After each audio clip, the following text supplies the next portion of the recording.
लहू किसानों का बन के पसीना सींचता है धरती का सीना। मेहनत का तेरी हक दिलवाने, नई तकनीक नई खोज बताने। पशुधन को गुणवान बनाना, पौध सुरक्षा को सिखलाना, खेती के सब गुर समझाने, भारत का सरताज बनाने। आठों पहर है संग तुम्हारे अन्नदाता अन्नदाता।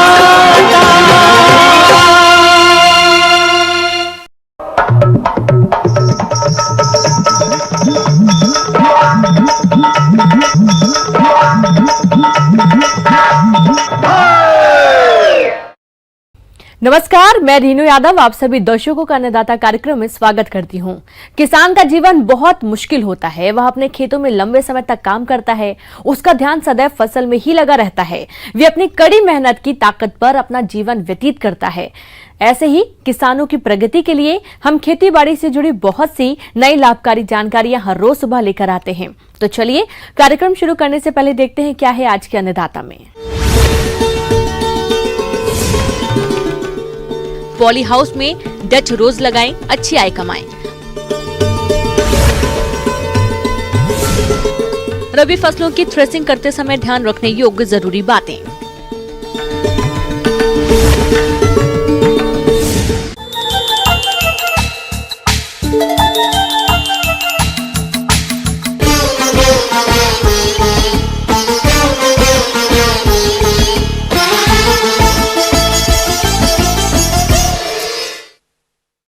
डच गुलाब की खेती करके प्रदेश के कई किसान माला माल हो रहे हैं, क्योंकि बाजार में इसकी मांग बहुत है और दाम भी अच्छा मिल जाता है। अगर आप भी डच गुलाब की खेती करने जा रहे हैं तो किन किन पहलुओं को ध्यान में रखकर इसकी खेती करें, आइए जानते हैं बागवानी विशेषज्ञ संचिता घोष से।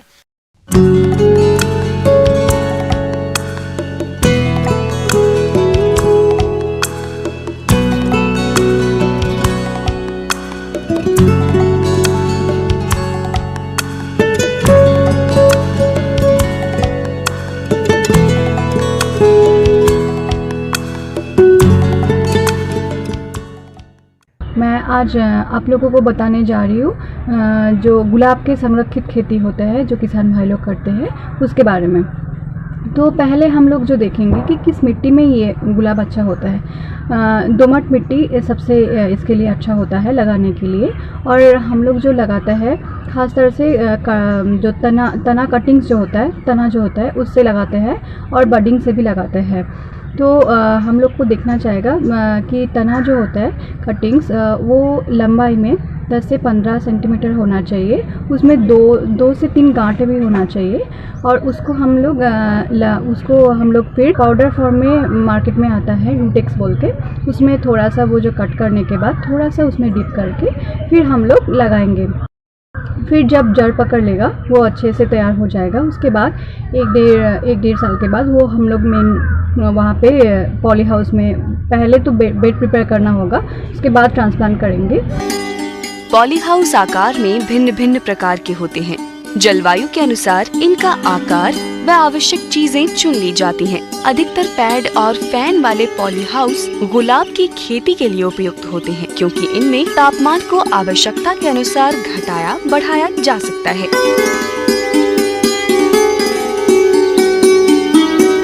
गुलाब की खेती से लाभ लेने के लिए बाजार की मांग के अनुसार इसकी प्रजातियों का चयन कर खेती करनी चाहिए, जो कि विभिन्न रंगों की होती है।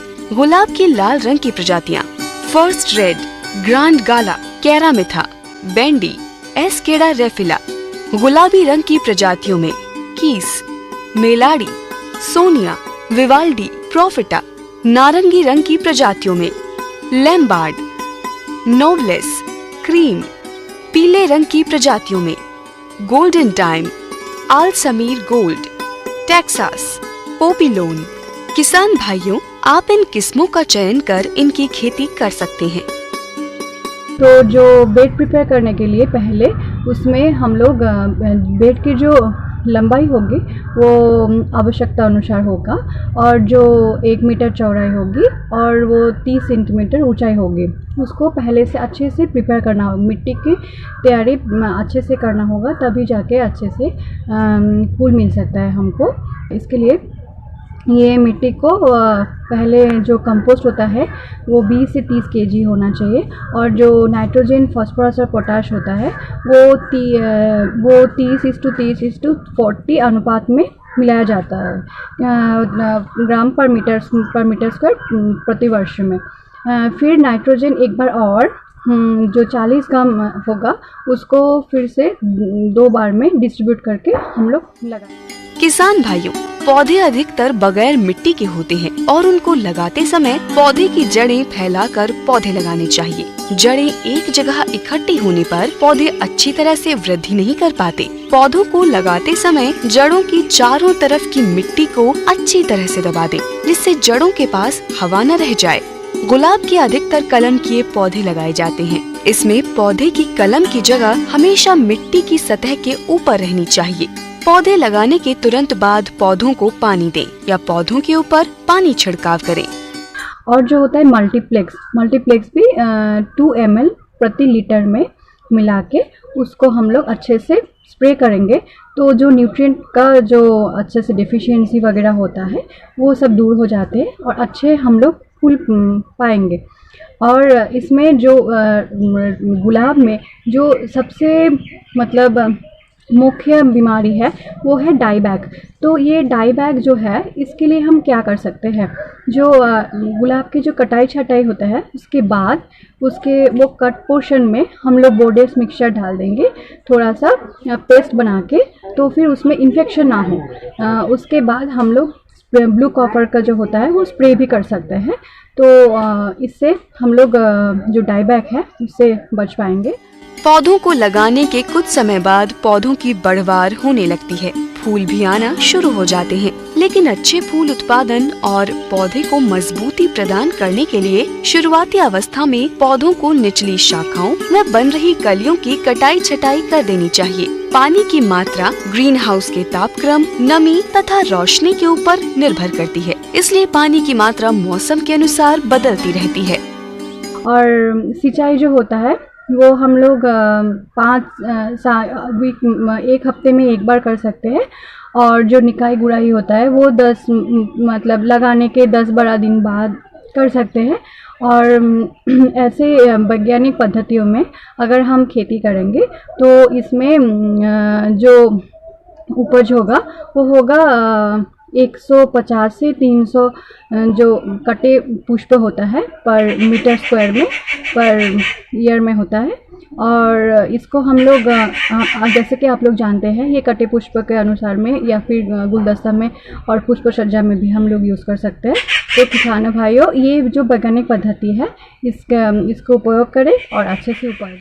किसान भाइयों, अभी तक आपने खेती से जुड़ी कुछ उपयोगी जानकारियां देखी हैं। अब लेते हैं एक छोटा सा ब्रेक, जल्द ही लौटेंगे। कार्यक्रम में आगे भी है खेती बाड़ी से जुड़ी बहुत सी महत्वपूर्ण जानकारियां, तो बने रहिए हमारे साथ।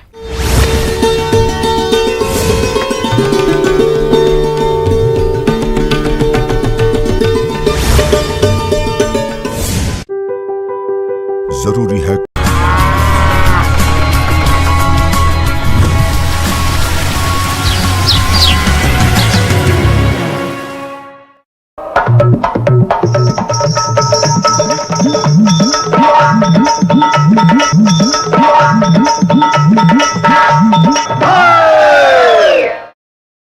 ब्रेक के बाद एक बार फिर से आप सभी दर्शकों का अन्नदाता में स्वागत है।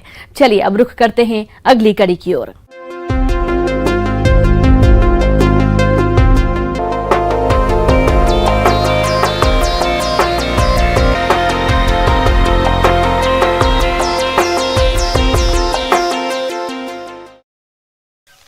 किसान भाइयों, अभी विभिन्न रबी फसलों की कटाई गहाई का कार्य जोरों से चल रहा है और किसान भाई इन फसलों की गहाई का कार्य थ्रेसर द्वारा करवाते हैं, जिससे किसानों को फसलों की गहाई करने में समय और खर्च दोनों की बचत होती है। लेकिन कई बार थ्रेसिंग के दौरान किसान दुर्घटना के शिकार हो जाते हैं। तो ऐसी समस्या से बचने के लिए आप फसलों की थ्रेसिंग करते समय किन किन बातों का खास ध्यान रखें, जिस बारे में बता रहे हैं गोविंदगढ़ के कृषि पर्यवेक्षक करण सिंह शेखावत।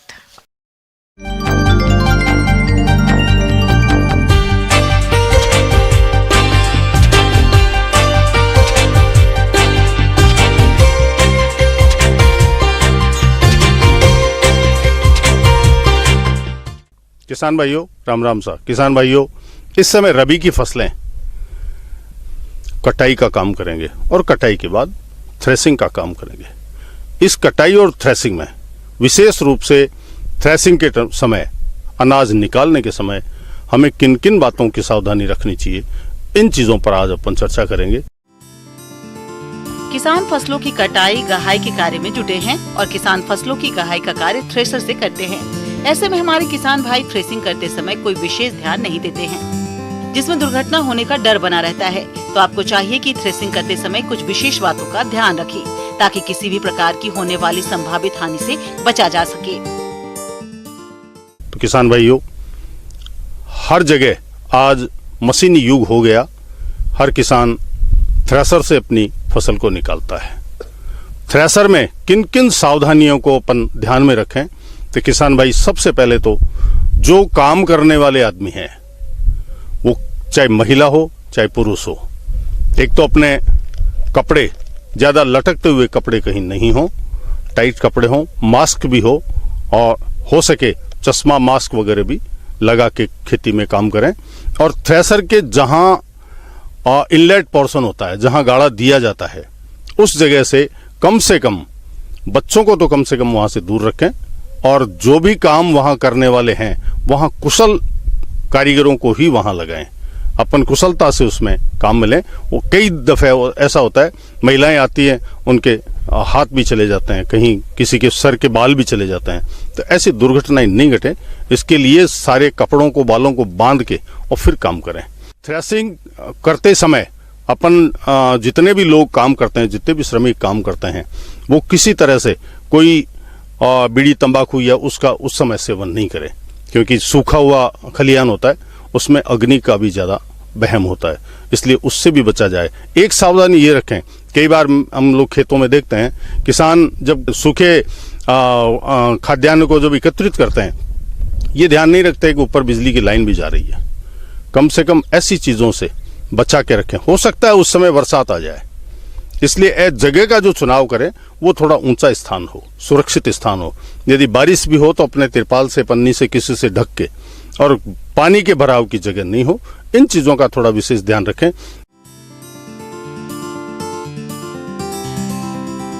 किसान भाइयों, थ्रेसर पर लगातार काम करने से थकावट होने पर कुछ देर कार्य को रोक दें। कुछ दुर्घटनाएं अत्यधिक थकान के कारण भी होती है। कभी भी थकान की दशा में थ्रेसर पर कार्य न करें।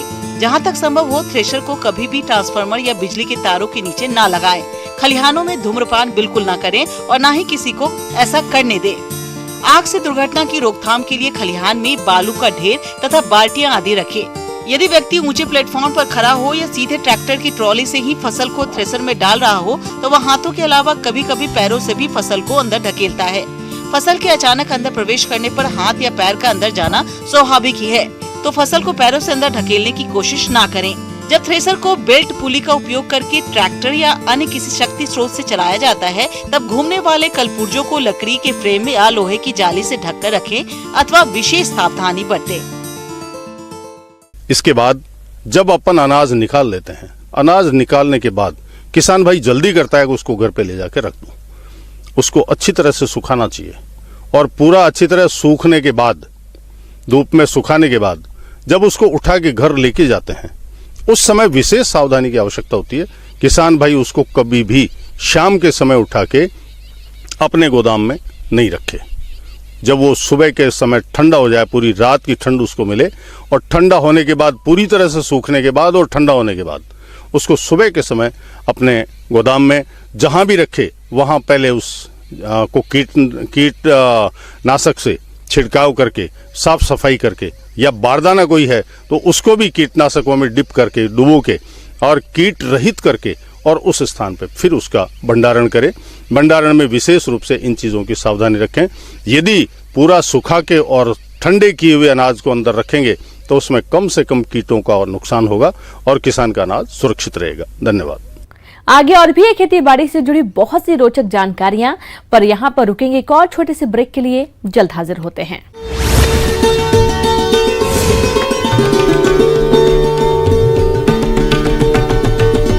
ब्रेक के बाद एक बार फिर से आप सभी दर्शकों का अन्नदाता कार्यक्रम में स्वागत है। बढ़ते हैं अगली प्रस्तुति की ओर।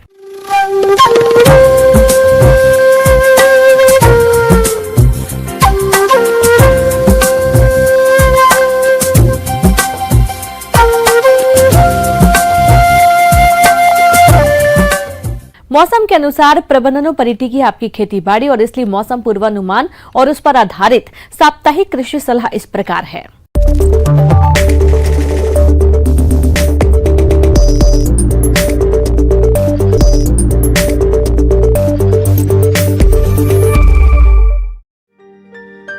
ग्रामीण कृषि मौसम सेवा भारत सरकार, राजस्थान कृषि अनुसंधान संस्थान दुर्गापुरा जयपुर द्वारा भेजे गए मौसम पूर्वानुमान के आधार पर किसान भाइयों को सलाह दी जाती है कि कोरोना कोविड-19 के गंभीर फैलाव को देखते हुए किसान भाई सरकार की सलाह का सख्ती से पालन करें और स्वयं की उचित देखभाल, व्यक्तिगत स्वच्छता, मास्क का उपयोग, साबुन से उचित अंतराल पर हाथ धोना तथा एक दूसरे से सामाजिक दूरी बनाए रखने पर विशेष ध्यान दें। मौसम को देखते हुए किसान भाइयों को सलाह है कि रिचका में चारे की अधिक उपज लेने के लिए मार्च के बाद वाली कटाइयां 10% फूल आने पर ही करें। प्याज की फसल में इस समय थ्रिप्स कीट का प्रकोप हो सकता है, इसलिए फसल की सतत निगरानी करते रहें और जरूरत पड़ने पर डाइमेथोएट 30 EC 1 ml दवा प्रति लीटर पानी में घोल बनाकर आसमान साफ होने पर छिड़काव करें। समय पर बोई गई गेहूं और जौ की फसल इस समय परिपक्व अवस्था में है, अतः किसान भाई जल्द से जल्द फसल की कटाई कर थ्रेसिंग करें एवं अनाज को अच्छी तरह से सुखा लें एवं साफ सुथरे स्थान पर इसका भंडारण करें। भंडारण के समय अनाज में नमी की मात्रा 12% से अधिक नहीं होनी चाहिए। धनिया और जीरा की फसल इस समय परिपक्व अवस्था में पहुंच गई हैं, इसलिए किसान भाई इनकी कटाई करें। आम के बागों में इस समय चूड़ी फफूंदी रोग का प्रकोप देखा जा सकता है। इसकी रोकथाम के लिए हेक्साकोनाजोल 5% EC 10 ml को 10 लीटर पानी में घोल बनाकर वृक्षों पर छिड़काव करें। पपीते की फसल में पर्णकुंचन और मोजेक रोग होने की संभावना है। इन रोगों के लक्षण दिखाई देते ही रोगग्रस्त पौधे को उखाड़कर नष्ट कर दें। साथ ही रोगों का प्रसार रोकने के लिए कीटनाशी दवा डाइमेथोएट 30 EC 1 मिलीलीटर प्रति लीटर पानी की दर से घोल बनाकर पौधों पर छिड़काव करें। ग्रीष्मकालीन भिंडी की बुआई करें। इसके लिए उन्नत किस्में हैं पूसा सावनी, पूसा मखमली, परवणी क्रांति, अर्का अभय, अर्का अनामिका। ग्रीष्मकालीन भिंडी के लिए प्रति हेक्टेयर 20 किलोग्राम बीज का प्रयोग करें। बीज को बोने से पहले 3 ग्राम थायरम दवा से प्रति किलोग्राम बीज की दर से उपचारित कर लें।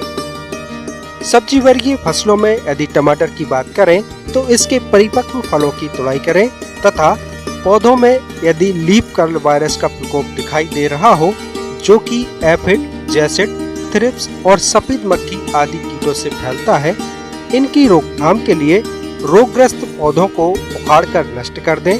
साथ ही नीम आधारित दवा का छिड़काव करें। कीटों के प्रभावी नियंत्रण के लिए इमिडाक्लोरोपिड 1 मिलीलीटर दवा को 3 लीटर पानी में घोल बनाकर फसल पर छिड़काव करें। जानवरों को गर्मी से बचाने के लिए दोपहर के समय पीने का पानी दें और छाया तथा पेड़ों के नीचे बांधें। उन्हें स्वस्थ रखने के लिए 50 ग्राम आयोडीन युक्त नमक तथा 50 से 100 ग्राम खनिज मिश्रण प्रतिदिन फीड और हरे चारे के साथ अवश्य दें।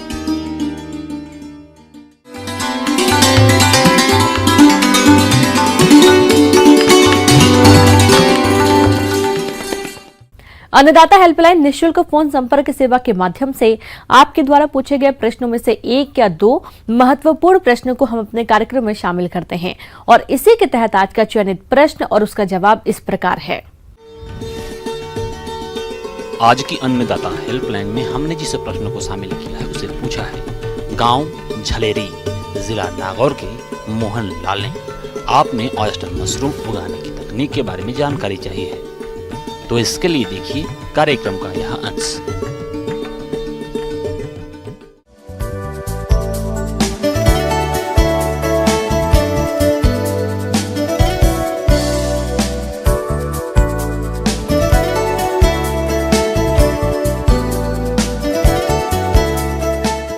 किसानों की आय दुगनी करने के जो अलग अलग तरीके हैं, उनमें से मशरूम का उत्पादन है वो किसानों के लिए अतिरिक्त आय का एक अच्छा स्रोत है और किसान उसमें नई नई इन्वेंशन और नई नई टेक्नोलॉजी करके अपनी आय दुगना कर सकते हैं। मशरूम जो है उसके औषधीय गुण होने की वजह से अपनी जो डाइट है उसमें हाई बीपी पेशेंट है वो उसको खाने में प्रेफर करते हैं। तो किसान भाई इसका उत्पादन कैसे कर सकते हैं? किसान भाइयों, पौष्टिक गुणों से भरपूर बात करें ऑयस्टर मशरूम की तो इसे ढिंगरी मशरूम के नाम से भी जाना जाता है। इसे उगाने का यह उचित समय है। इसके लिए उचित तापमान 30 डिग्री सेल्सियस होना चाहिए। आज के समय में ढिंगरी मशरूम की कई प्रजातियां विकसित हो गई हैं, जिनका चयन करके किसान इसका उत्पादन कर सकते हैं, जैसे प्लूरोटस फ्लोरिडा, प्लूरोटस सुजर काजू, प्लूरोटस फ्लेवलेट्स इत्यादि को लगाकर अच्छा मुनाफा कमा सकते हैं। छोटे लेवल पे किसान भाई इसके उत्पादन के लिए इसका जो लगाने का तरीका है वो ये है कि जो ढींगरी मशरूम है उसको कैसे लगाया जाता है उसके बारे में अपन सर्वप्रथम बात कर लेते हैं। ढींगरी मशरूम है वो गेहूं और जौ का जो भूसा होता है, जो तूड़ा होता है, उसमें आसानी से उग जाती है। भूसा होता है या तूड़ा होता है उसको गर्म करके उसको निर्जमित किया जाता है, स्टरलाइज किया जाता है। सर्वप्रथम वो जो एक ड्रम है उसमें 100 लीटर पानी ले लें, उसमें लगभग 8.5 से 10 ग्राम बेविस्टिन या जो बेविस्टिन मार्केट नेम है उसका कार्बेंडाजिम आप डाल सकते हो। उसके अलावा 125 ml फॉर्मेलिन और इन दोनों का जो घोल है वो 100 लीटर पानी में डाल के जो भूसा है उसको स्टरलाइज कर सकते हो। उसकी स्टरलाइजेशन के लिए आप लगभग 16 से 17 घंटे तक उस पानी में भूसे को डुबो के स्टरलाइज कर लो। अगले दिन उस भूसे को सुखाने के लिए 2-3 घंटे के लिए रख दो। जब भूसे में से जो नमी है, अतिरिक्त पानी निकल जाए, सिर्फ नमी रह जाए, उस समय उस भूसे को जो मशरूम की बुआई है वो कर सकते हैं। मशरूम की बुआई के लिए क्या किसान भाई क्या क्या ध्यान रखें? सर्वप्रथम जो पॉलीथीन जिसमें आप मशरूम की बुआई करोगे वो जो है वो थोड़ी अच्छी क्वालिटी की होनी चाहिए, क्योंकि जब भूसे अपन बुआई करेंगे और वो जो स्टरलाइज वाला भूसा है उसको डालेंगे तो थोड़ा दबा के डालने से कई बार अच्छी क्वालिटी की पॉलीथीन नहीं होने से फट जाती है। तो अच्छी क्वालिटी की पॉलीथीन इस्तेमाल करेंगे तो वो फटने वाली समस्या है वो नहीं होगी। सर्वप्रथम एक जो लेयर है लगभग 4-5 सेंटीमीटर की भूसी की बना ले और किनारे किनारे पे जो मशरूम के बीज आते हैं, स्पान जिसको बोलते हैं, उसको किनारे पे डाल के आप बुआई करें। उसके बाद उस स्पान डालने के बाद में दूसरी 3 से 4 सेंटीमीटर की परत आप बना लें। उसके बाद में फिर बीज डालें। ऐसे करके 3-4 परत बनाने के बाद आपकी लगभग 10 सेंटीमीटर के लगभग जो परत बन जाती है उसको अच्छे से दबा के और पॉलीथिनों के जो मुंह है या तो सूतली से या जो रबड़ बैंड आते हैं उससे बांध दें। बड़े लेवल पे जो किसान लगाते हैं तो अपने जो स्ट्रक्चर जहां पे आप लगा रहे हो वहां पे जो फ्यूमिगेशन के लिए वो भी लगवा सकते हो। पानी देने के लिए आप और अन्य तरीके हैं वो भी अपना सकते हो। बिजाई करने के बाद में हमेशा इन पॉलीथिनों को जो अंधेरे वाला स्थान है वहां पे रखना चाहिए। लगभग 10-15 दिन तक रखने के बाद में ये जो पॉलीथीन है ये पूरी तरीके से सफ़ेद हो जाएगी। वो पूरी तरीके से सफ़ेद हो जाता है तब उन पॉलीथीनों को फाड़ के फिर इनमें आप सुबह शाम ऑटोमाइजर जिसको बोलते हैं उससे आप इनमें पानी दे सकते हैं, स्प्रे कर सकते हैं। पानी देने के लिए आप और अन्य तरीके हैं वो भी अपना सकते हो। लगभग 10 से 15 दिन तक रखने के बाद में ये सफ़ेद हो जाती है पूरी तरीके से। जो अपनी मशरूम है उसका माइसेलियम है वो उसको पॉलीथीन को आवृत कर लेता है। किसान भाइयों, मशरूम की तुड़ाई से पूर्व मशरूम के परिपक्वता की सही पहचान करें। इसके बाद मशरूम की तुड़ाई सावधानी पूर्वक करें ताकि मशरूम बीच में टूटे नहीं। मशरूम तुड़ाई के बाद इसकी सफाई करें। इसके बाद इसकी ग्रेडिंग करके बाजार में बेचें तो इसका अच्छा मूल्य मिलेगा और मुनाफा अधिक होगा। सुबह शाम आप पानी देने के बाद में उसमें जो बर्ड्स निकलती हैं, बर्ड निकलने के बाद में लगभग 5 से 6 दिन तक जो मशरूम है, ढींगरी मशरूम है, प्लेरोटस है, वो अपना आकार ले लेती है, छत्ते के आकार की बन जाती है। तो उनको तोड़ के आप जो मार्केट में बेच सकते हो।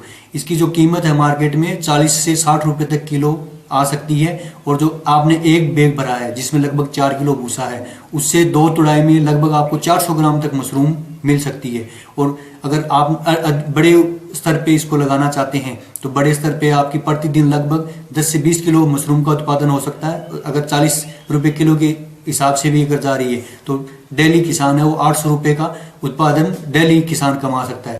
किसान भाइयों, अन्नदाता आपकी सेवा के लिए संकल्परत है। कृषि संबंधित समस्या एवं सुझावों के लिए आप हमें इस पते पर संपर्क कर सकते हैं। प्रोड्यूसर अन्नदाता news 18 Rajasthan, Ramoji film city Hyderabad 501512। साथ ही आप हमें ईमेल भी कर सकते हैं। हमारा ईमेल है p18annadatarajasthan@nw18.com। और इसके अतिरिक्त आप हमें निःशुल्क हेल्पलाइन नंबर 180041922155 पर सोमवार से शनिवार सुबह 10 से शाम 4 बजे के बीच संपर्क कर सकते हैं। किसान भाइयों, अब समय हो रहा है आपसे विदा लेने का, तो हमारी अन्नदाता टीम को दीजिए इजाजत। कल फिर आपसे मुलाकात होगी कृषि संबंधित कुछ और महत्वपूर्ण जानकारियों के साथ। नमस्कार।